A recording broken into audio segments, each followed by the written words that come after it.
melata, sayang merebak di pohon cemara.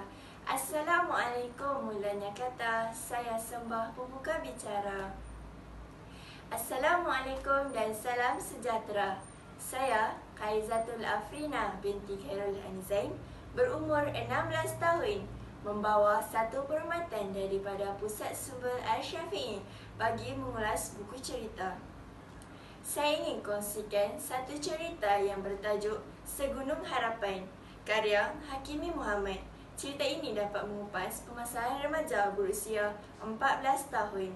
Sudah menjadi lumrah hidup ini dengan penuh cabaran yang harus kita tempuhi dengan tabah dan sabar.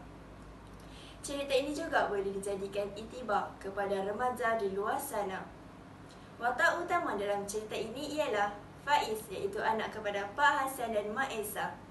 Mereka berada dalam keluarga yang serba kekurangan.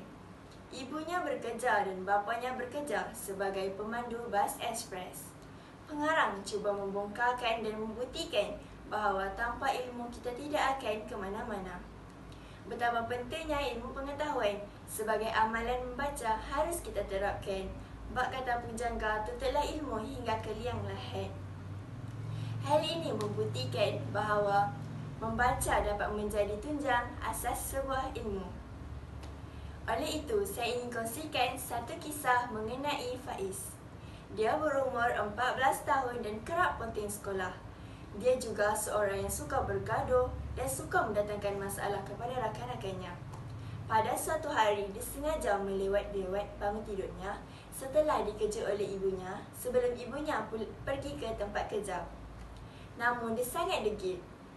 Dia tidak ke sekolah dan dia keluar ke pusat seni dan berjalan satu kedai ke kedai yang lain. Kemudian dia berjumpa dengan seorang yang cacat anggota badan, iaitu Abang Jo yang tempang dan tangan tekanannya hanya 3 jari sahaja.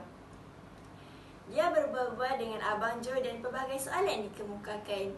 Dia mula berfikir menurut Abang Jo, satu lukisan berharga 100, manakala 10 lukisan berharga 1000. Dia berazam dalam hatinya ingin belajar hingga ke Menara Gading, bergaji yang lumayan, berrumah besar dan berjawatan tinggi. Cita ini hanya tinggal cita-cita sekiranya tiada usaha.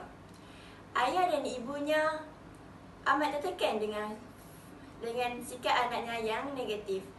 Faiz telah insaf apabila ayahnya kemalangan patah kaki. Dia teringat kata-kata ayahnya, iaitu ayah tidak berpeluang untuk belajar setinggi-tinggi yang boleh dan ayah tidak mahu kamu mewarisi kemiskinan ayah. Itulah kata-kata ayahnya sewaktu berdepan dengan Faiz yang sangat degil dan pemalas. Ayahnya menangis dan sangat kecewa dengan Faiz. Ayahnya meminta agar Faiz berubah menjadi yang lebih baik dan rajin. Faiz teringat kata-kata ayahnya, iaitu Abang Jo, iaitu dua ungkapan yang terngiang di telinganya. Islam menyuruh umatnya menuntut ilmu dan kejayaan tidak datang bergolek sahaja. Faiz terpegun dengan Abang Jo. Dengan hasil sesuatannya, dia mendapat tahu bahawa Abang Jo adalah lulusan seni lukis di Buckley College of Art, London. Allah menjentik hatinya agar berubah menjadi lebih baik dan rajin. Dia bersemangat bersekolah dan sering mengulang kaji pelajaran. Daripada orang tercorot dalam kelas, kini dia berada 10 yang terbaik. Dia bersemangat mengulang kaji dan semangat menuntut ilmu pengetahuan. Pengajaran yang saya dapat dalam cerita ini ialah kita mestilah menghormati ibu bapa dan kita mestilah menuntut ilmu pengetahuan. Segalanya boleh berubah asalkan ada usaha ke arah kebaikan. Saya cuba mengadaptasikan cerita ini dalam kehidupan harian saya sebagai pelajar. Sebelum saya mengundur diri, izinkan saya melakukan 2 rangkap syair.